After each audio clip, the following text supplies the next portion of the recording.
Hello everyone, मैं Jay. Welcome to hard study point. आज के इस वीडियो में इस सीरीज का दूसरा वीडियो है। इसमें देखेंगे यूपी ट्रिपल एससी के प्रीवियस ईयर क्वेश्चन, जो कि पेट के लिए बहुत ही ज़्यादा इंपॉर्टेंट होने वाला है, और उसके साथ में एक्स्ट्रा फैक्ट भी। तो क्वेश्चन शुरुआत करते हैं। और यहाँ पे जितने भी क्वेश्चन कराए जाएंगे वो सभी क्वेश्चन किसी न किसी एग्जाम में पूछे जरूर गए हैं, ठीक है। तो क्वेश्चन शुरुआत करते हैं। राज्य में व्यवसाय स्थापित करने के उद्देश्य से उद्योग बंधु उत्तर प्रदेश सरकार का ISO 9001-2008 प्रमाणित कितने स्तरीय निकाय है, और यह सभी औद्योगिक अनुमोदन को समाहित करता है।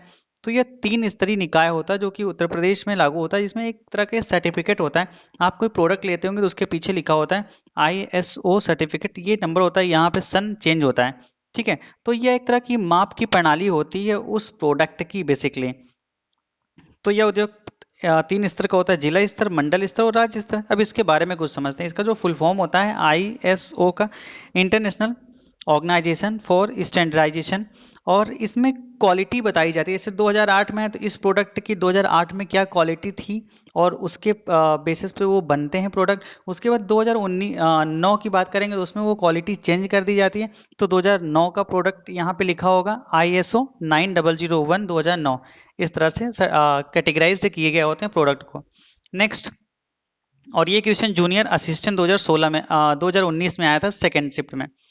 भारत में सॉफ्टवेयर निर्यात की दृष्टि से उत्तर प्रदेश का कौन सा स्थान है? सॉफ्टवेयर निर्यात की दृष्टि से देखेंगे तो उत्तर प्रदेश का चौथा स्थान है, ठीक है। उत्तर प्रदेश उत्तर भारत का IT हब कहलाता है, लेकिन उसका सॉफ्टवेयर निर्यात में चौथा स्थान है। नेक्स्ट, वर्ष 2018 में राज्य का दौरा करने वाले घरेलू पर्यटकों वर्ष 2018 में राज्य का दौरा करने वाले घरेलू पर्यटकों के मामले में उत्तर प्रदेश का कौन सा स्थान रहा? तो यह स्थान जो रहा, दूसरे स्थान पे रहा उत्तर प्रदेश घरेलू के। और इंटरनेशनल अगर घरेलू पर्यटक की बात करते हैं तो वो प्रथम स्थान पे था, और सबसे ज्यादा देखा जाने वाला था वो था ताजमहल। नेक्स्ट, भारत का नेपोलियन किसे कहा जाता है? तो भारत का नेपोलियन समुद्रगुप्त को कहा जाता है। क्यों कहा जाता है? इसने आर्यवर्त के 9 शासकों व दक्षिणावर्त के 12 शासकों को पराजित किया, और इन्हीं के विजय के कारण इन्हें भारत का नेपोलियन कहा जाता है। यहाँ पे नादिर शाह की बात करते हैं तो इन्हें इटली का नेपोलियन कहा जाता है। नादिर शाह लगभग 70 करोड़ रुपए की धनराशि से शाहजहां का बनाया गया तख्ते ताउस व कोहिनूर हीरा लेकर फारस लौट गया था। नेक्स्ट ये प्रधानमंत्री किसान सम्मान निधि योजना में कौन सा राज्य टॉप पर रहा? तो प्रधान सम्मान निधि योजना में, यह भी question junior assistant 2019 second shift का है, उत्तर प्रदेश टॉप पर रहा है। अब यहाँ पे कौन से राज्य टॉप पर है, यहाँ पे कुछ डिस्कस कर लेते हैं। आंध्र प्रदेश 2021 में फलों के उत्पादन में टॉप पर रहा है। पश्चिम बंगाल सब्जी के उत्पादन में 2021 में टॉप पर रहा है। और उसके बाद तमिलनाडु की बात करते हैं तो गुड गवर्नेंस इंडेक्स में टॉप पर रहा, जो कि नीति आयोग द्वारा जारी किया जाता है। वेदों की संख्या कितनी है? तो वेदों की संख्या बेसिकली 4 है। कौन कौन से हैं? ऋग्वेद, यजुर्वेद, सामवेद और अथर्ववेद। अगर पूछा जाएगा सबसे पुराना वेद कौन सा है तो ऋग्वेद है। सबसे बाद का वेद पूछा जाएगा तो वो अथर्ववेद है, ठीक है। और गायत्री मंत्र का जो वर्णन किया गया है वो ऋग्वेद में किया गया है। अब यहाँ पे 6 क्या है? तो वेदांगों की जो संख्या है 6 है। ये यूपी ट्रिपल एससी में पूछा जा चुका है क्वेश्चन। वेदांगों की संख्या 6 है। कौन कौन से? शिक्षा, ज्योति, कल्प, निरुक्त, छंद। और ये वेदों को भली भांति समझने के लिए 6 वेदांगों की रचना की गई है। अब 18 क्या है? तो पुराणों की संख्या 18 है, ठीक है। और 108 उपनिषदों की संख्या 108 है। यहाँ पे सभी क्वेश्चन इंपॉर्टेंट है। नेक्स्ट, जैन धर्म के संस्थापक और प्रथम तीर्थकर कौन थे? तो जैन धर्म के संस्थापक और प्रथम तीर्थकर जो थे ऋषभदेव थे।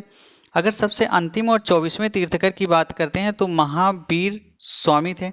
अजीतनाथ दूसरे तीर्थकर थे। और उसके बाद अगर 23वें तीर्थकर की बात करते हैं तो पार्श्वनाथ थे 23वें तीर्थकर, ठीक है। अब जो जैन धर्म था उसमें 3 रत्न थे। कौन कौन से? साम्यक दर्शन, साम्यक ज्ञान, साम्यक आचरण। और इसमें 5 महाव्रतों का उल्लेख किया गया था। कौन कौन से? अहिंसा, सत्यवचन, अस्तेय, अपरिग्रह, ब्रह्मचर्य, ठीक है। जैन धर्म में ईश्वर की मान्यता नहीं थी, पुनर्जन्म और कर्मवाद में विश्वास रखते थे। नेक्स्ट, मौर्य वंश के संस्थापक कौन है? मौर्य वंश के संस्थापक थे चंद्रगुप्त मौर्य। और यहाँ पे देखते हैं चाणक्य कौन थे? तो चाणक्य का नाम कौटिल्य और विष्णुगुप्त भी है। यहाँ पे नाम इनका पूछा जाता है कि चाणक्य किसका नाम है, चाणक्य का दूसरा नाम क्या है? तो कौटिल्य, विष्णुगुप्त, ठीक है। और इनके द्वारा लिखा गया पुस्तक जो था अर्थशास्त्र था। मेगास्थनीज की बात करते हैं, सेल्यूकड निकेटर का राजदूत था जो चंद्रगुप्त मौर्य के दरबार में रहता था। मेगास्थनीज सेल्यूकड निकेटर का राजदूत था जो चंद्रगुप्त मौर्य के दरबार में रहता था, और बिंदुसार यहाँ पे चंद्रगुप्त मौर्य के उत्तराधिकारी थे। नेक्स्ट, अरब आक्रमण के समय सिंध पर किसका शासक था? तो जब अरबों ने आक्रमण किया 712 ईस्वी में, तो सिंध पर राजा दाहिर का शासन था। ठीक है, मोहम्मद बिन कासिम के नेतृत्व में अरबों ने भारत पर पहला सफल आक्रमण 712 ईस्वी में किया था, और इनका बेसिकली जो उद्देश्य था यहाँ पे धन दौलत लूटना और इस्लाम धर्म का प्रचार प्रसार करना था। महमूद गजनवी की बात करते हैं तो यह सुबुक्तगीन का पुत्र था। महमूद गजनी सुबुक्तगीन का पुत्र था, और सुबुक्तगीन अलप्तगीन का दामाद था, और अलप्तगीन गजनी साम्राज्य का संस्थापक था। मतलब गजनी साम्राज्य का संस्थापक अलप्तगीन था। अलप्तगीन के जो पुत्र थे सुबुक्तगीन, और सुबुक्तगीन का जो पुत्र था महमूद गजनी। ठीक है, यहाँ पे महमूद गजनी की बात करते हैं तो इन्होंने भारत पर 17 बार आक्रमण किया था, और इनका जो सबसे फेमस आक्रमण था वो सोमनाथ मंदिर के उसमें धन लूटने पे था, 1025 में इन्होंने किया था। जयपाल की बात करते हैं, महमूद गजनी का भारत पर पहला आक्रमण 1001 में जयपाल के विरुद्ध था, और इसमें जयपाल की हार हुई थी। जाटों की बात करते हैं तो महमूद गजनी के 1025 में सोमनाथ मंदिर के लूट कर ले जा रहे थे, तभी जाटों ने इन पर आक्रमण करके कुछ संपत्ति लूट ली थी, और इसके विरोध में महमूद गजनी ने 1027 में जाटों पर आक्रमण किया, और उसके बाद महमूद गजनी की 1030 में मृत्यु हो जाती है। नेक्स्ट, 1857 की क्रांति में बेगम हजरत महल कहाँ से नेतृत्व कर रही थी? तो जो 1857 की जो क्रांति होती थी, बेगम हजरत महल लखनऊ का नेतृत्व कर रही थी। दिल्ली की बात करते हैं तो इसमें बहादुर शाह जफर नेतृत्व कर रहे थे। कानपुर से दादा नाना साहब कर रहे थे, और झांसी से रानी लक्ष्मीबाई कर रहे थे। ठीक है, और इस जो 1857 की क्रांति थी इसकी शुरुआत कब की गई थी? तो इसकी शुरुआत की गई थी 10 मई 1857 से की गई थी मंगल पांडे जी के द्वारा मेरठ से। नेक्स्ट, रेडियो एक्टिविटी की खोज किसने की? तो रेडियो एक्टिविटी की खोज हेनरी वेगुलर जी के द्वारा की गई थी। और उसके बाद मैडम क्यूरी की बात करते हैं तो इन्होंने रेडियम की खोज की थी। और रेडियम की बात करते हैं तो प्राकृतिक में ना पाया जाने वाला जो हाइड्रोजन धातु है वो रेडियम ही है। इन्होंने सबसे पहली महिला थी मैडम क्यूरी जिनको 2 अलग अलग विषयों में नोबेल पुरस्कार मिला था, रसायन और भौतिकी के क्षेत्र में। जोसेफ प्रिस्टले की बात करते हैं तो इन्होंने ऑक्सीजन की खोज की थी। और जोसेफ लिस्टर की बात करते हैं तो इन्होंने एंटीसेप्टिक सर्जरी का सूत्रपात किया था। नेक्स्ट क्वेश्चन ये है, रेबीज के टीके की खोज किसने की थी? तो रेबीज के टीके की खोज लुइस पास्चर जी के द्वारा की गई थी। एडवर्ड जेनर की बात करते हैं तो इन्होंने चेचक के टीके की खोज की थी। अलेक्जेंडर फ्लेमिंग इन्होंने पेनिसिलिन की खोज की थी। यहाँ पे पेनिसिलिन भारत का पहला एंटीबायोटिक था, पेनिसिलिन। ठीक है, और ये क्वेश्चन बनते हुए एग्जाम में।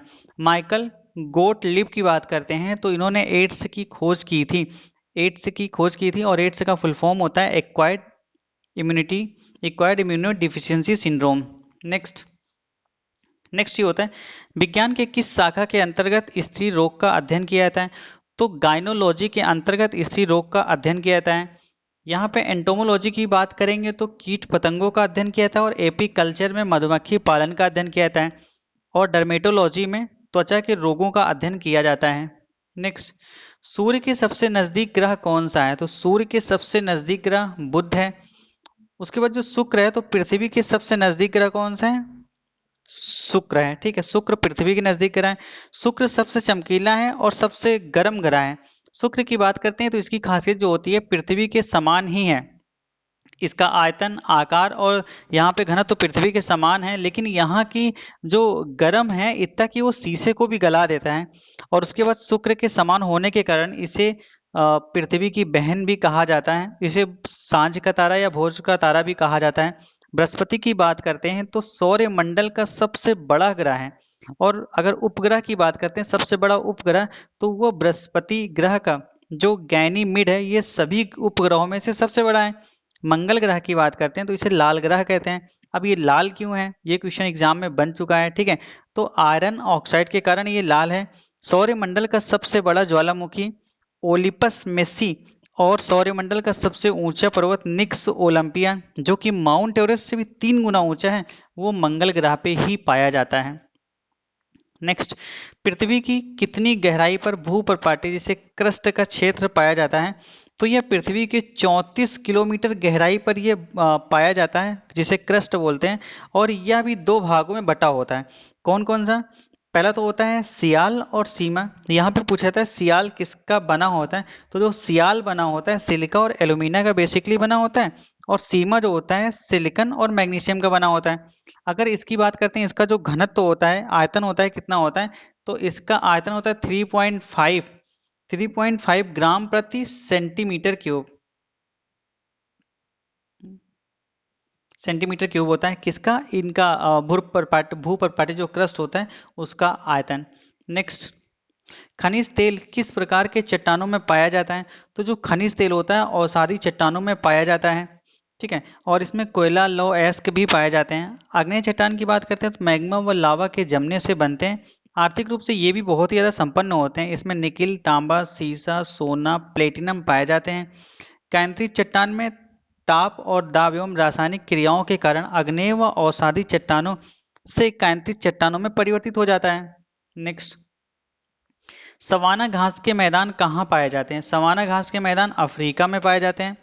अर्जेंटीना की बात करते हैं, यहाँ पे कौन सा घास का मैदान पाया जाता है? तो यहाँ पे पंपास पाया जाता है। ऑस्ट्रेलिया की बात करते हैं तो यहाँ पे डाउन्स पाए जाते हैं, ठीक है। उसके बाद वेनेजुएला या कोलंबिया की बात करते हैं तो यहाँ पे लानोस घास पाए जाते हैं। और अगर यहाँ पे अमेरिका की बात करते हैं, तो प्रेयरी पाए जाते हैं। नेक्स्ट, विश्व में सबसे सुंदर नगर किसे माना जाता है? तो पेरिस को विश्व का सबसे सुंदर नगर माना जाता है। पेरिस को विश्व का सबसे सुंदर नगर माना जाता है। फिनलैंड को किससे जाना जाता है? तो इसे झीलों का देश बोला जाता है फिनलैंड को, और यह यूरोप महाद्वीप में स्थित है। इटली को यूरोप का भारत बोला जाता है, और स्विट्जरलैंड को यूरोप के खेल का मैदान बोला जाता है। नेक्स्ट, कड़ी चट्टानों में उगने वाले वनस्पति को क्या कहते हैं? तो जो कड़ी चट्टानों में उगते हैं वनस्पति उन्हें लिथोफाइट बोलते हैं। और नमकीन चट्टानों में जो हेलोफाइट होते हैं, नमकीन चट्टान में पाई जाने वाली वनस्पति को हेलोफाइट बोलते हैं। हाइड्रोफाइट की बात करते हैं तो जल प्लावित क्षेत्रों में पाए जाने वाले जो वनस्पति होते हैं उन्हें हाइड्रोफाइट बोलते हैं। और हाइग्रोफाइट जो कि दलदली स्थानों पर पाए जाते हैं उन्हें हाइग्रोफाइट बोलते हैं। चीनी का कटोरा किसे कहते हैं? तो चीनी का कटोरा क्यूबा को बोलते हैं। कोची की बात करते हैं तो इन्हें अरब सागर की रानी या पूर्व का वेनिस बोलते हैं, ठीक है। जापान की बात करते हैं तो इसे सूर्योदय का देश बोलते हैं, क्योंकि ये सबसे पूर्व में स्थित है और सबसे पहले सूरज यहाँ पे दिखाई देता है। स्कॉटलैंड की बात करते हैं तो ये लैंड ऑफ केक के नाम से भी जाना जाता है। नेक्स्ट, तो थैंक्स फॉर वॉचिंग गाइस। आप इसी तरह के वीडियो सेट लगाने के लिए चैनल को सब्सक्राइब करें और वीडियो को लाइक और शेयर करना न भूलें। वीडियो से रिलेटेड आपको सुझाव हो तो कमेंट सेक्शन में जरूर बताएं। यहाँ पे वही क्वेश्चन अपलोड किए जाते हैं वीडियो के माध्यम से जो कि यूपी SSSC में पहले पूछे गए हैं, और उसको भी विद